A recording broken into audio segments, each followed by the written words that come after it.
Today, we discuss Miro.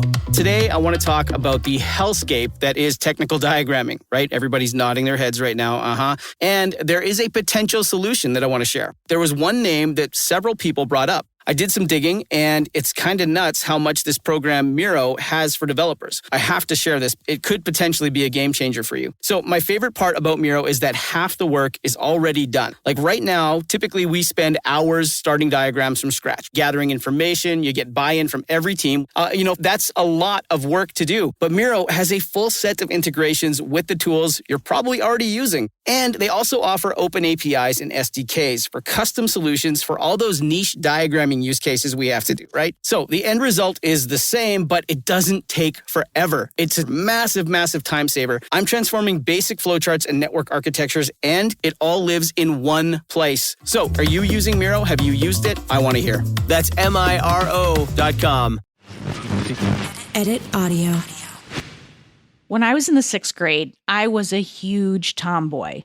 I lived for playing football and kickball at recess, and I had zero understanding of what the gaggle of girls wearing tight Jordache jeans, I might add, were doing as they sat in circles on the playground singing AC/DC songs and gossiping about boys. I know there's a lot to unpack in that sentence. Anyway, my teacher, the lovely and amazing Mrs. Sincata, pulled me aside and told me that I had to figure out how to fit in with the girls because change was coming. Ugh. She was obviously talking about puberty and all the gendering and separating that happens. Now, there may be less of it today, but it's still a thing. So she was offering me a hand, trying to help me fit in with the girls.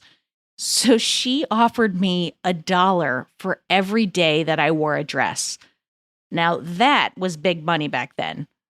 But even for that kind of cash, I couldn't do it.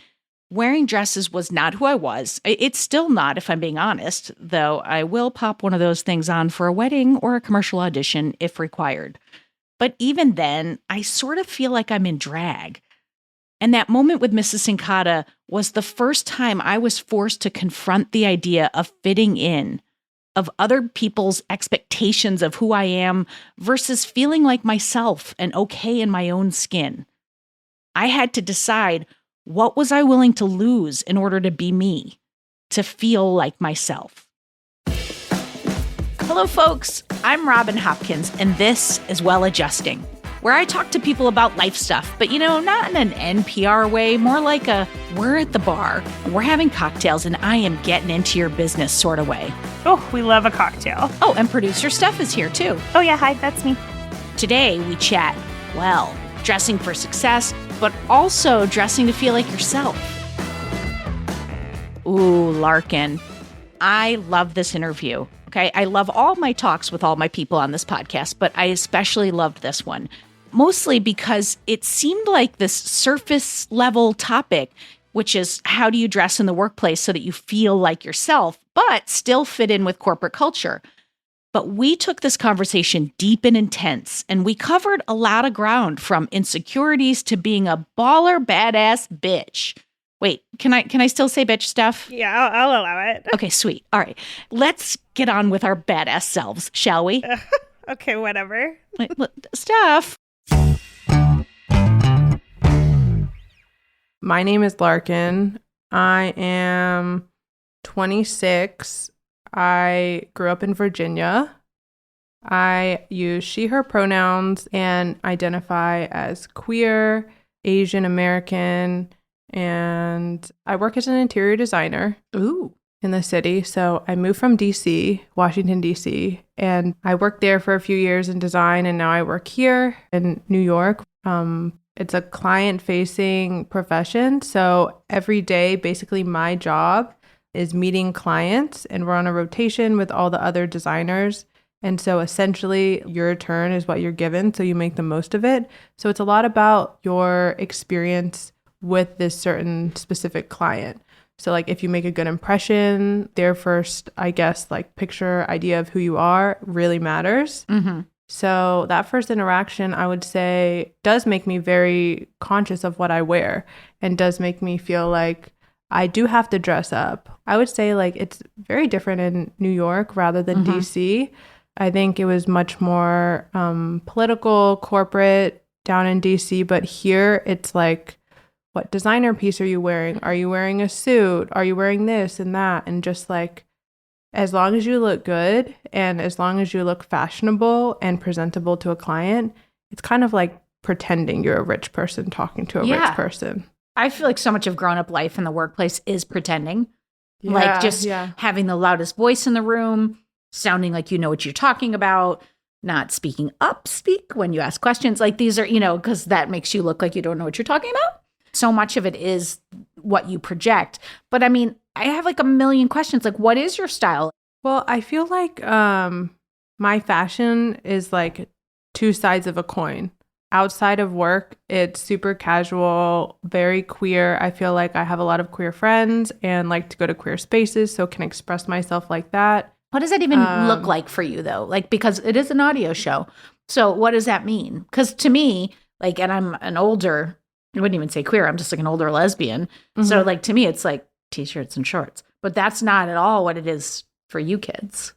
I mean, sometimes How old did I just sound?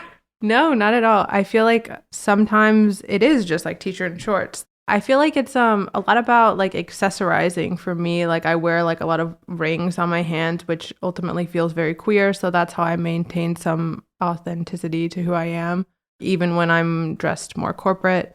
But I don't know, like fashion for me is just like whatever I feel really comfortable in. But also at the same time, I want to look trendy and cute. So. Isn't it interesting though that I wouldn't necessarily equate rings as queer, but it makes you feel queer. And so therefore you feel like you're walking in the room represented as something that is part of you.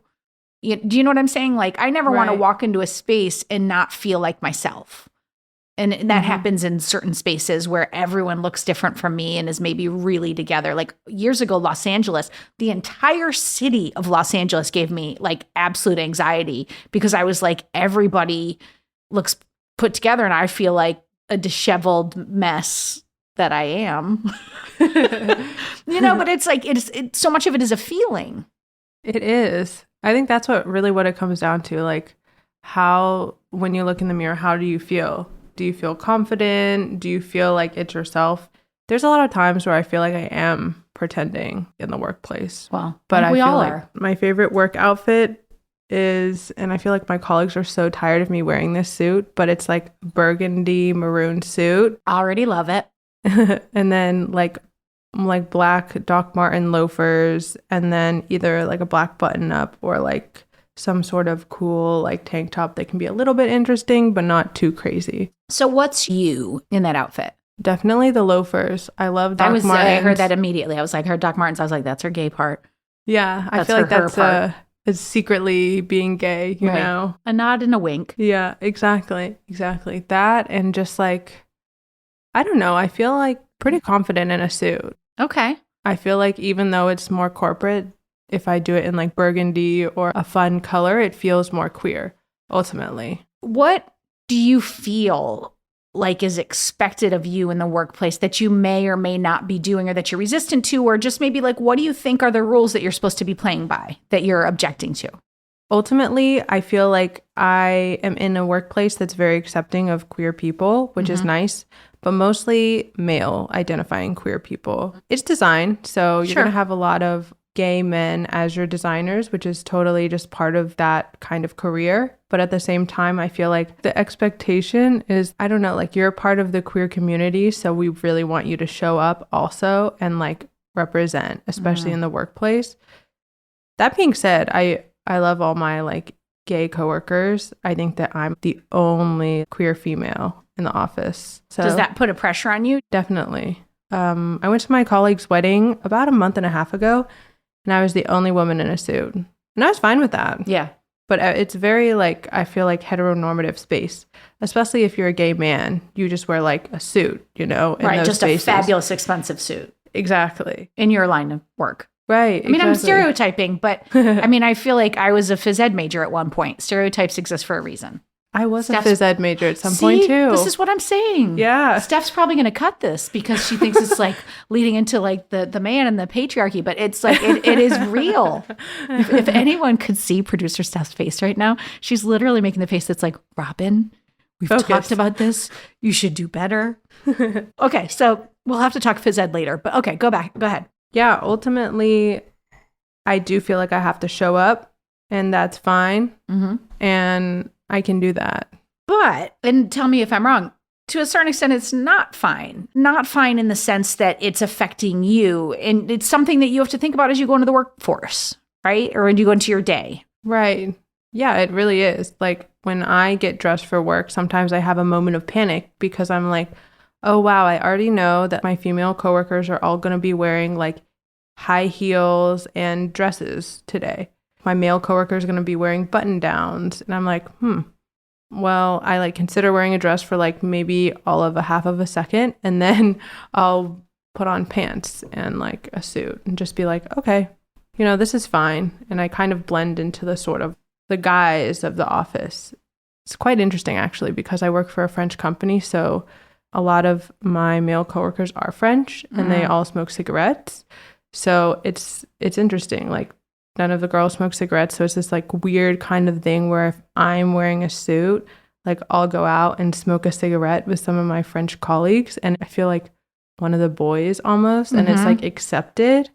So I think it's quite interesting how I can like fit in that way without fitting in. So I don't know. What's so interesting is like, as you were saying that, I had this thought of like how clothing and how you present yourself, because clothing is the initial way that people make a judgment about you, right? They go, oh, she's the middle-aged lesbian. Like just based on sight, people make judgments. But what's interesting is like, it goes beyond that. You're now talking about having to find a place of like, oh, I go out with the men, I smoke, or like, I'm afraid the women are going to judge me, or like, there's all these like little subsets, and it all leads with presentation at work in some ways. It's like that undertone of like all that stuff that's happening underneath that's not in the company regulations. Do you know what I mean by that? Like the corporate culture that's underneath, that's hidden, but is happening. Right. No, that's so true. I feel like there's so many like nuances to company culture, and I've never gotten a warning for how I'm dressing or anything, but there's definitely like... But you wouldn't. Yeah. Right? They would never say that to my face because then it would No, come but you off might as... just miss opportunities, or you might be passed over.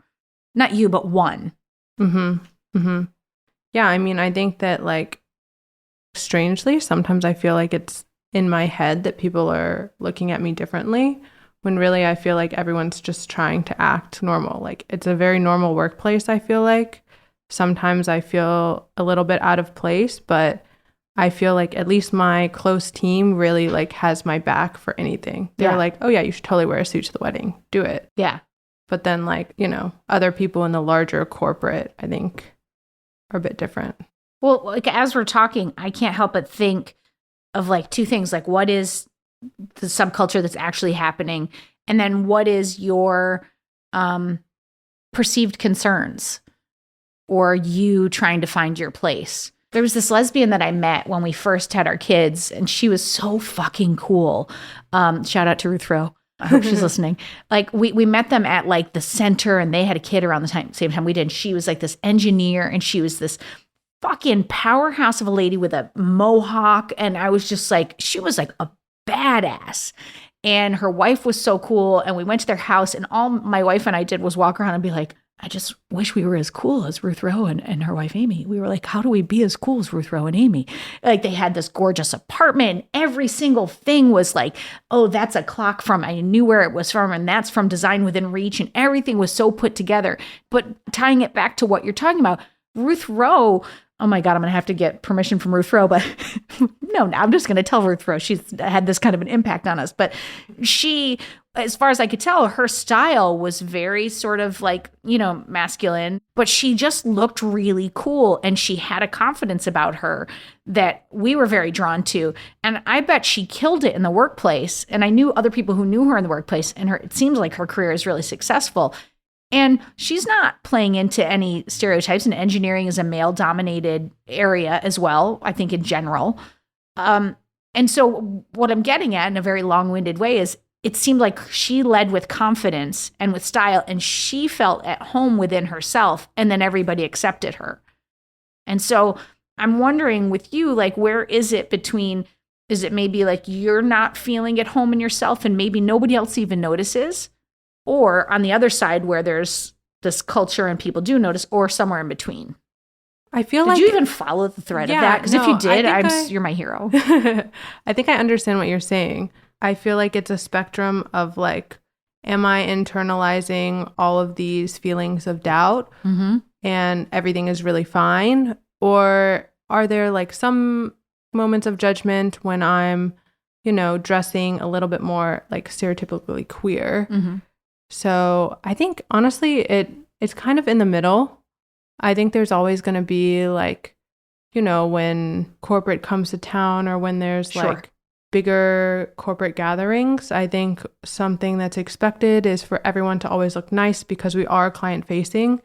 And if I do dress a little bit more stereotypically queer, I think it is noticed, but I don't think anyone would ever say anything.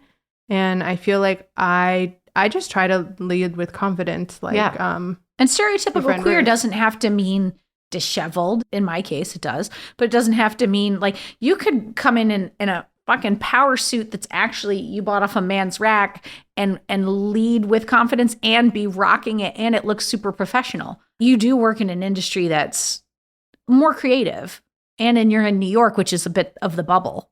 Right. I do feel very lucky in that sense. Like I do feel like I did pick an industry that does have a small group of queer individuals and it is very accepting, but at the same time, it is corporate. And sometimes I forget that.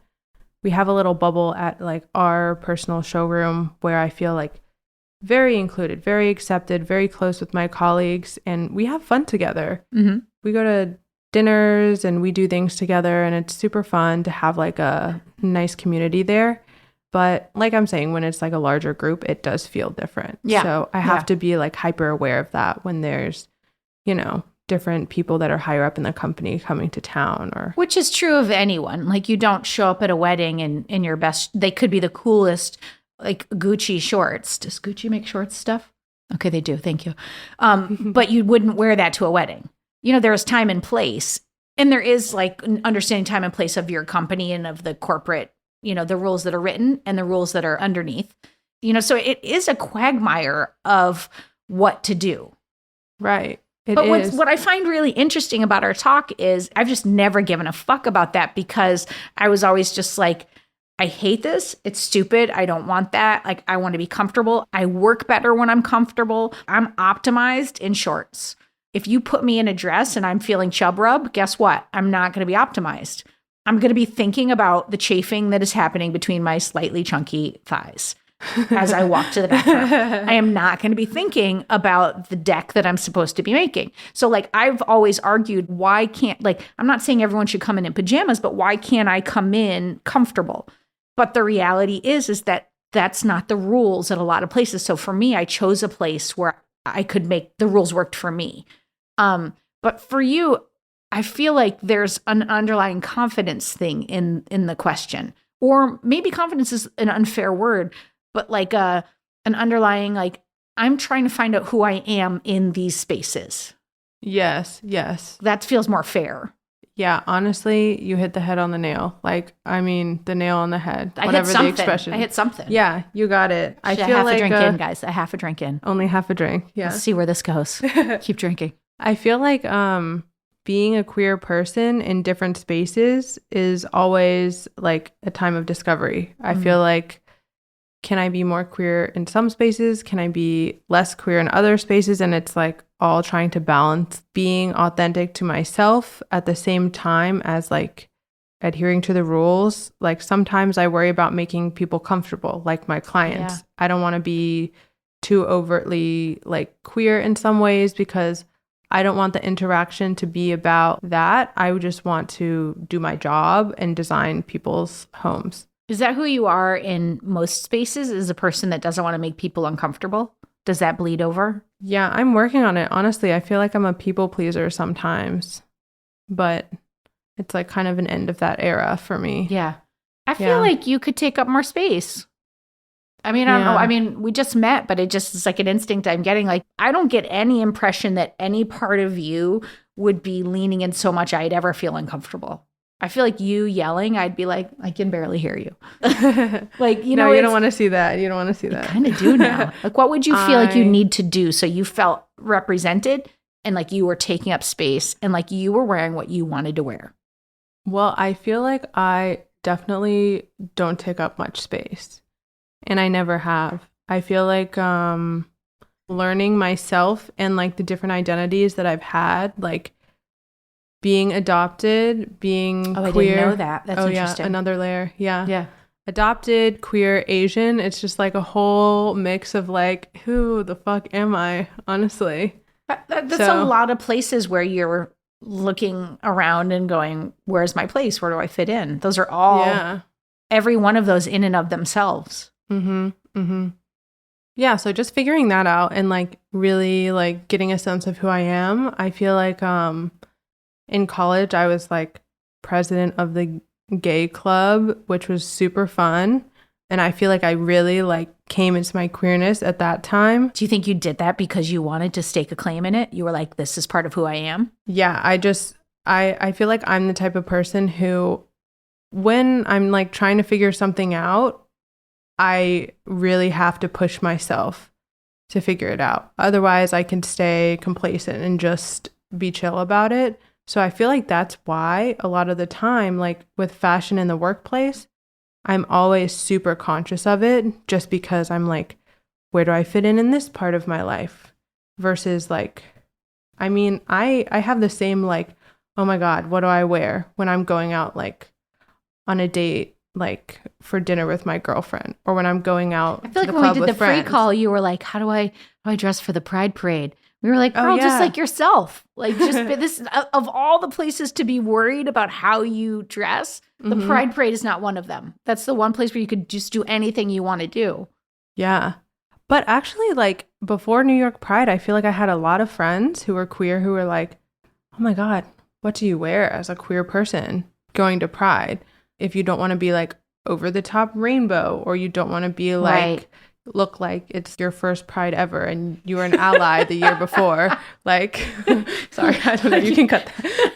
No, I love that. I mean, I never want to make anyone feel bad about that. It's a journey for everyone.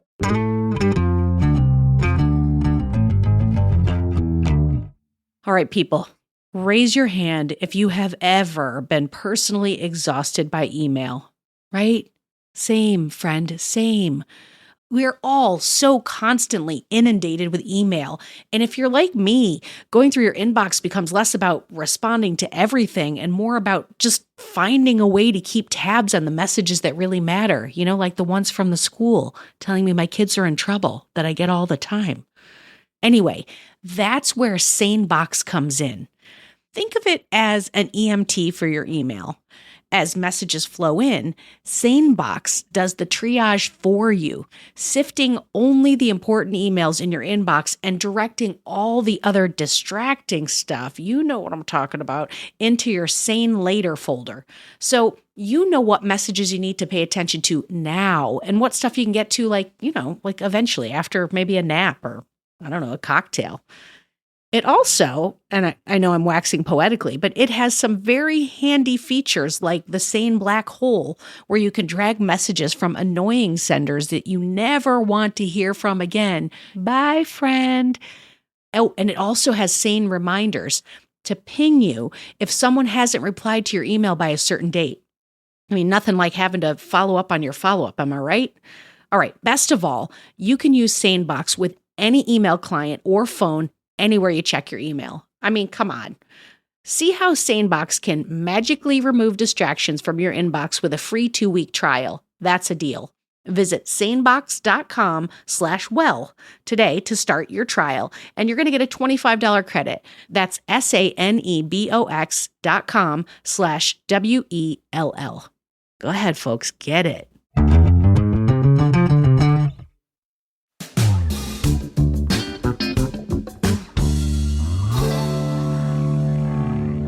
Even when you're solidly fully formed in a certain identity, it's still hard to figure out how you want to represent that identity every day. It is true. And I'm going to take back something I said earlier too, like about the Pride Parade, because like 90s, me and my best friend Heather, shout out to Heather, we always felt so left out in the lesbian bars because at the time it was very butch femme and those that nary the two shall meet. And we were just like Gap girls. We were like in our, best nice t-shirt and some like jeans. And we were just like, we're not that, but we're not that. And we always felt a little left out. Like that person is attracted to that person, but not because there was this very like butches are with femmes. And there was like this very segregated sort of thing.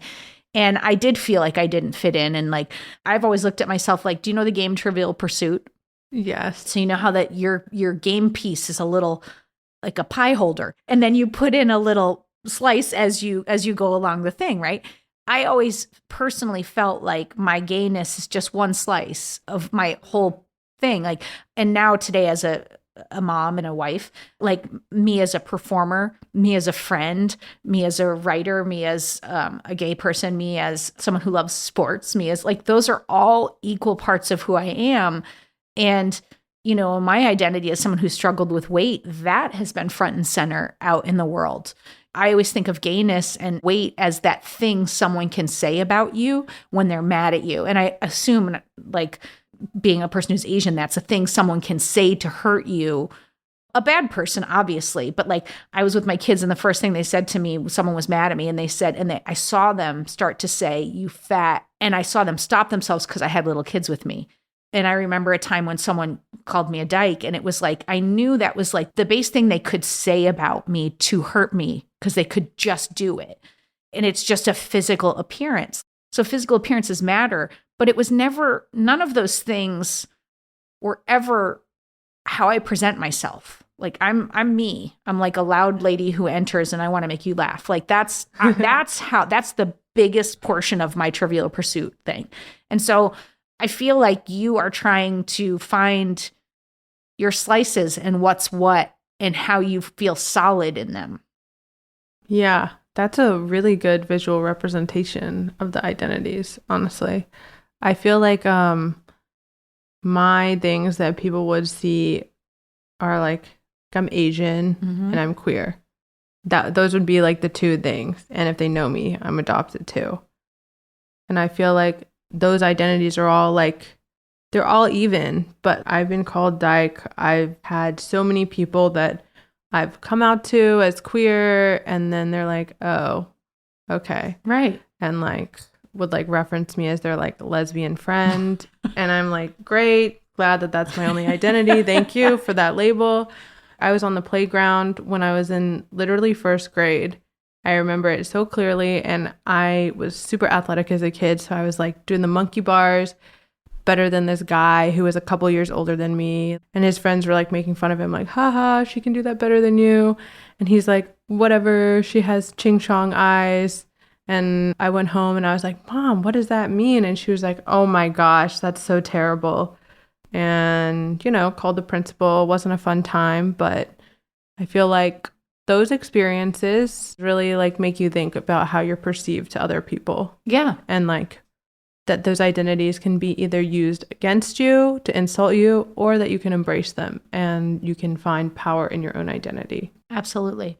And what I've learned is that the only way that the power is gone is when I no longer care. If you were to say to me, you're not even funny, I'd be like, you're a fucking idiot. I'd be like, go ahead. Like I always say that to my kids. I'm like, if you want to insult me, say I'm not that pretty. And I'll be like, why would you say that to me? Because like, that's something that I might still be insecure about, but you can't tell me I'm not funny. I'd be like, okay, whatever you need right now, go ahead. If you have insecurities around it, it has power over you. I care less about someone calling me a dyke today than I did when I first came out. Like then it was devastating, but it's how do you get to, I think where I'm going with this is I feel like that's what's behind the clothes for you, not what you think it is. I wish that we had the technology to poll like 10 of your coworkers right now without them knowing why we were polling with them and ask them what they think about your style and ask them if they associate it with queerness, and I'd be willing to bet that they'd be like, oh, she dresses awesome. That suit you described to me, it sounds so cool. Yeah. But do you know what I'm saying? Like I would love to poll people because I'd bet it's not what you think it is. That may be true. I guess maybe it is like an internal kind of battle of like, am I fitting in? Because I feel like that's always been a kind of thing for me for a long time. Like fitting in because of all of my like adopted, Asian, queer. Yeah. I feel like it was like kind of like those 3 hurdles that I had to jump over. Those are all like hurdles that make you feel othered. So that makes sense that you would feel that way. Yeah. But I think you're right. I think that it's like more of like an insecurity thing. Like if I own different parts of my identity, then it doesn't get to me. Like if someone calls me a lesbian or a dyke, I don't really care, to be honest. Because it doesn't mean, because you're fine with it. Because I'm like, whatever, I'm comfortable in that identity. Thank you. Yes, that's me. But then I feel like fashion is a thing for me, because if someone does offend me, then I don't know. If I was insulted for like what I was wearing, I feel like it would actually make me feel bad. So what do you do about that? What do you need to step into to get to the same place that you are with your queerness, with fashion in the workplace? I think that I just need to stop caring somehow. Yeah, the somehow is important there. Because it's one thing to say it, and it's another thing to do it. Sometimes I'll hold back with the outfits that I'll wear to work. I'll be a little bit more like boring, to be honest. Because, you know, safe option. Safe is always good. But I think I just need to start like throwing myself in there and taking risks. Like I did with like in college at the gay club. Things like that. Just like push myself in certain directions because I know I need it, even though I don't want it. I also wonder, should you maybe ask some coworkers that are safe in a way that's not like weighted. Do you know what I mean? Maybe you're out for some cocktails and broach the subject and just be like, what do you think of me in fashion? Like, do you think I look super gay? Do you think I look this? Do you think I look unprofessional? Like, I don't know if you want to give that power over to someone else, but I wonder if it would just be an interesting dialogue to hear feedback from other people. Because I sense that this is a conversation that's only happening in your head. And I'm a firm believer that sometimes when the conversation is only in your head, you have one perspective and it's often skewed because it's skewed with your own insecurities. Right. I feel like I am an overthinker sometimes. Well, who's not, lady? Cheers. But I feel like I could do that. I could ask them. I'm not saying it as an assignment. I'm just saying consider it. Yeah. You know, I don't know if I'm right or wrong. I mean, again, we've said this a million times on this podcast. I have 0 accreditations. I don't even know if that's the right word. That's how few accreditations I have. I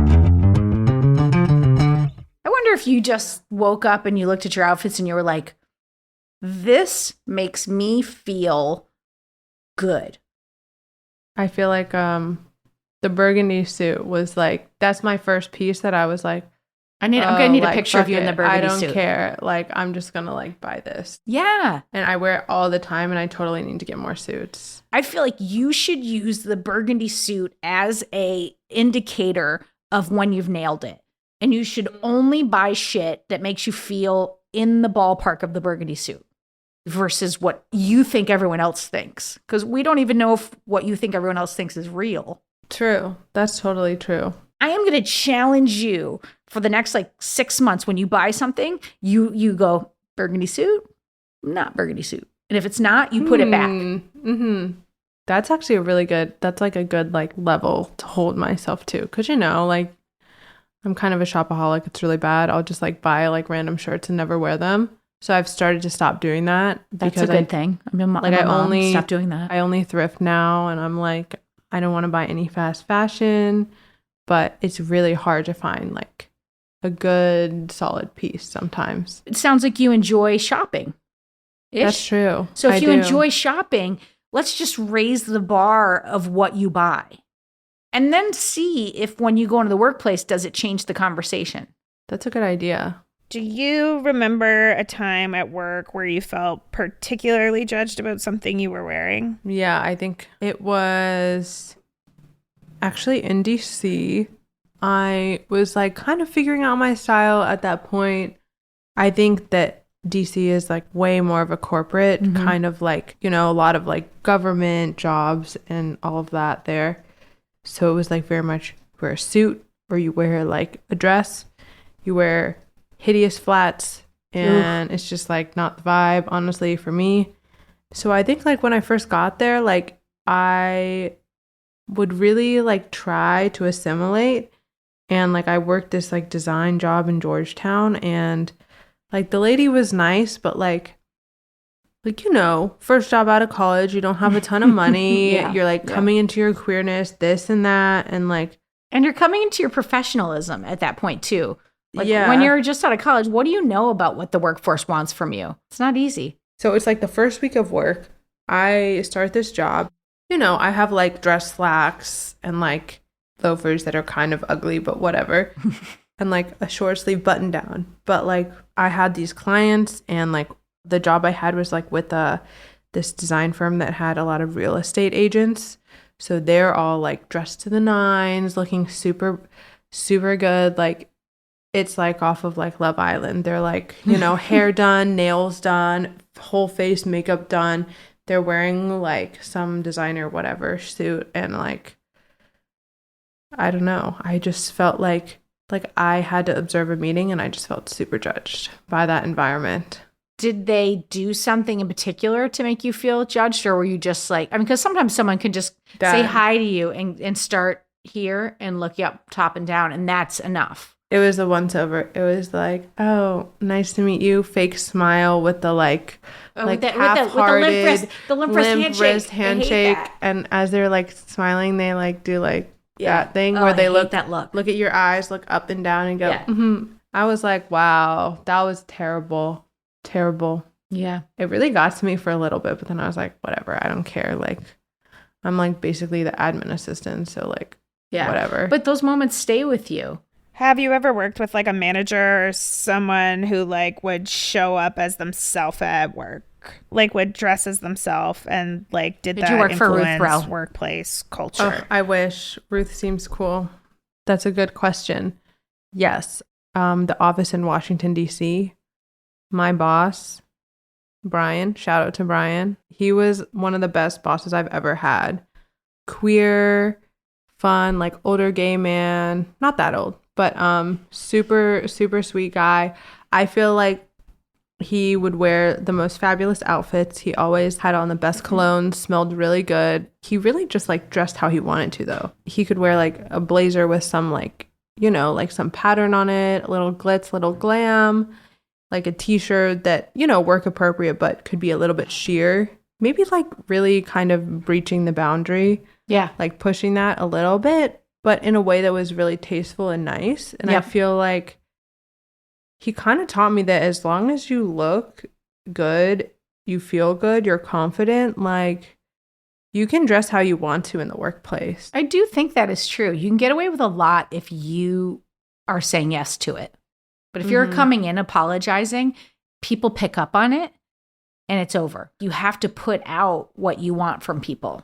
Right. It's difficult to do, but like that's why I always go back to it's a worth conversation underneath this. Right. I mean, yeah, that's honestly what it is. I feel like I learned so much at my time in DC in that office. Brian was like not only a mentor, but also like a really close friend. And it was just like really nice to like have like an older queer person in my life, because I feel like I've been around like younger and same age queer people, and like that's great and everything, but we're all kind of like, it's like the blind leading the blind, to be honest, at some point. So I felt like that was really good for me and like allowed me to see like, oh, you can be like queer, older, married, with dog, it's great. Do you feel that any part of your discomfort and your identity at work is because you're starting with a new team and you have to like prove yourself to them? That's a good question. Yeah, probably, for sure. I feel like, I don't know, moving to another city, being in New York, I feel like stakes are high.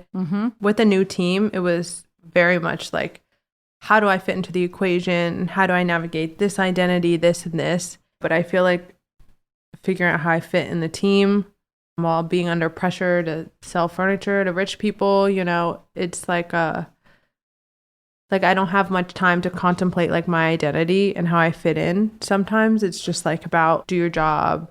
So maybe it is like a new team thing. It could be. But a new team could lend itself to you not feeling as comfortable or confident as you normally would. I think it all goes back, like that's this layer, and then underneath it is this, and then underneath it is this. Yeah. But what's so interesting is I have a similar thing where I get really freaked out, but normally in new groups of people, I'm more willing to be like crazier. Like I'll have my tits out more or whatever I want, because I feel like they don't have like some preconceived notion of me. So I can be myself and I'll show up as who I am. And then I just exist to them in that way. Yeah. And to me, that way is me. Yeah. Whereas if people have like gradually gotten to know me, especially in like a work setting with like clients that I've had for a long time, I'm like, okay, I have to like, maintain this idea that I was faking for, 5 years. Yeah. And also somehow like feel like myself.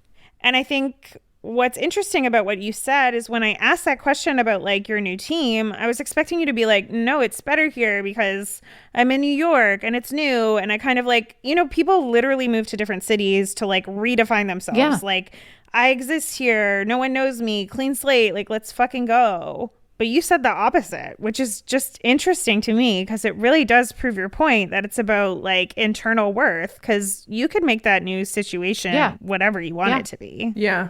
I should be like, oh, I'm in this like New York bubble. Don't say should, because that's unfair to you. Someone's been to therapy. I also feel like my workplace is like very formal at times. Even though it's casual, like day to day, this and that, at the end of the day, it is really about your appearance. So I'm always thinking about that. I still feel like you can be formal and true to yourself. For sure. For sure. I just think you have to feel confident, and I think you have to get other people out of the equation. Mm-hmm. Yeah, no, you're totally right. It's like, maybe I do get in my head, but it's also like a very like high stakes kind of job. Well, it's your future and you care about it. Yeah. Right? I do care about it, and work is important. I just feel like I think I don't know how I feel. You're at the beginning of a journey.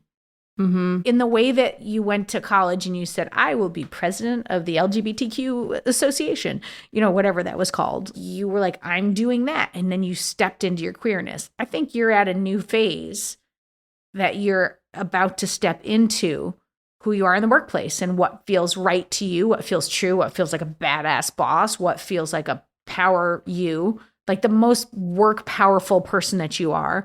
And you're at the beginning of that journey. And I think all we're doing is talking about what's underneath it, which is, to me, always a really cool thing to do, because I think sometimes an outside perspective will go, hey, did you realize you say that thing all the time? And I'll go, do I do that? I do that? So it's like you're at that point where you're discovering like, oh, I do. Oh, that's interesting. Oh, that's interesting. And then what's really cool to me about that is now there's space for you to step into and to play and to experiment and to find you in the new space. That's so true. I feel like this is kind of like therapy for me right now. I didn't mean for it to be, because again, I'm not accredited. Honestly, like I'm still getting used to like New York, fast paced, this and that, and like so much social activity that I feel like I'm like in a place where I finally, I was overwhelmed at first. I feel like now I'm finally catching up. I'm still like at the beginning of figuring out like these things about myself that like I just like haven't had time to think about, to be honest, and I haven't like really delved into. I want to say this. I bet you are way more of a badass in the workplace than you know, number one.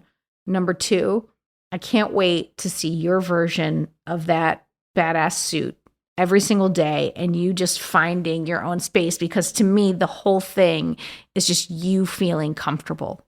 Like, to me, that's all I care about, is that you feel comfortable and you feel confident and you step into it. And what I think is really cool is that you came and you shared this question with us. And this has been such a really cool and way deeper conversation than I thought we were going to have about clothes in the workplace. And so I'm so glad you showed up and we did this and we had cocktails. Yeah. Thank you so much for having me. I really appreciate it. I didn't expect it to get so deep, honestly. It was a really nice conversation to have, and like it really highlighted a lot for me to think about and marinate on. So I appreciate that. So this was such a good conversation. This is great. Thank you. And by the way, By the way, whether we are talking about clothes or vacation days or whatever, corporate culture can be confusing. There are the rules that are written down in that handbook that HR gives you on your first day, but those aren't the only rules you need to be aware of. Be on the lookout for those underground, hidden cultural rules of a company. Find your style, be yourself, but if no one is showing up in PJs, you may want to think about stepping up your wardrobe game. No one is saying you need a tux, but find that line that is you, but also fits your company's vibe. The inner you that wants to be promoted will thank you.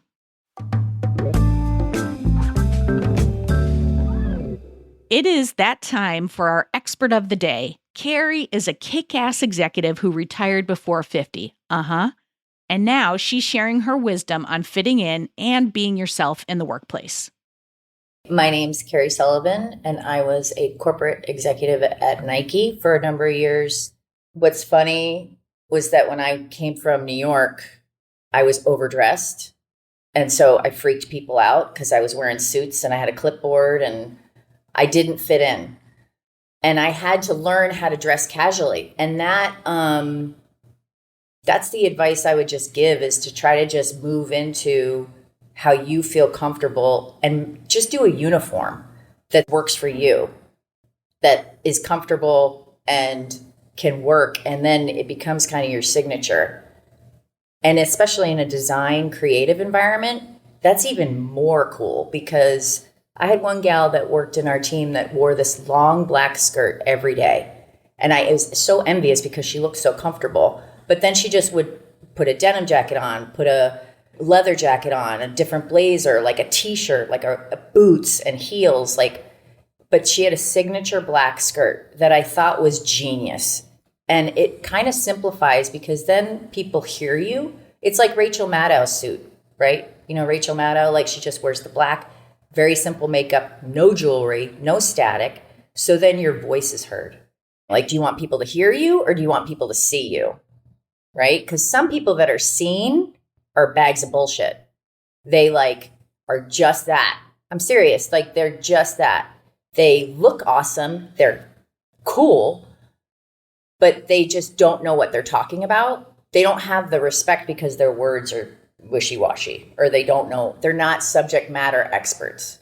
But you can still be inspired by the way that they walk, their confidence, the way they carry themselves. If you're in a creative environment, it's just something to observe in other people.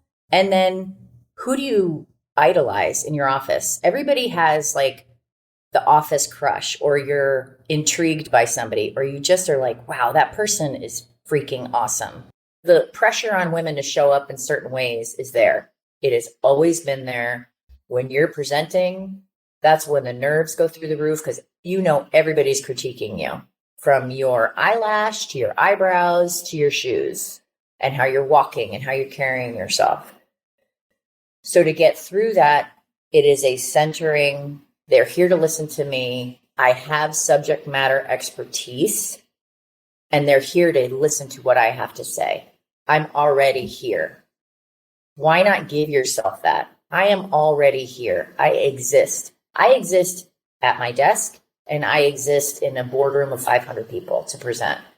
You have to have that inner dialogue. You have to connect to your own sense and your own wisdom and just breathe into that. How do I want to be? Give yourself time. It's not an overnight thing. A haircut is not going to solve your woes. Bleaching your hair is not going to solve dealing with an asshat in the office. It's just not. I think self-possession is the key to walk with grace. Oh, that's right. Carrie is not messing around. Oh, I love all that advice. Okay, friends, that is it for today. But before we go, I do want to say so many thanks to Larkin for sharing her story with us. And of course, thank you to Carrie for her kick-ass expert of the day advice. For more Robin, and you may need that, you probably don't need it, but if you do, you can follow me at Real Rob Hops on all the platforms, all the socials, as the kids today say. Well Adjusting is an Edit Audio original, exec produced by Steph Colburn and Robin Hopkins. Thank you to Maria Passingham, Kathleen Speckert, and the whole Edit Audio team. Today, we discuss Miro. Listen, when it comes to running client workshops, the dream, of course, is to get those creative juices flowing, right? But typically what ends up happening is thousands of hours get wasted because of poorly facilitated meetings. So I have Maya with me today. She's a consultant who runs Fortune 100 workshops, from leadership training to team building, and she has the insider tip on what makes things work. Maya? Thank you, Jason. I've been doing this a long time. My number one tip is to bring everyone into that visual collaboration platform. So personally, I use Miro, and it's completely changed how I interact with the room. You have to give people a way to feel like they're in the room even when they're not. That's something you can do easily in Miro. Otherwise, they've seen the same slides and format 1,000 times. Falling asleep, eyes glazing over, yawns, all that. Exactly. When people follow me on the Miro board, everyone is literally going on a journey with me. We're adding thoughts, we're reacting, and we're voting for the best ideas. It's great. Connective magic. I like it. That's MIRO.com.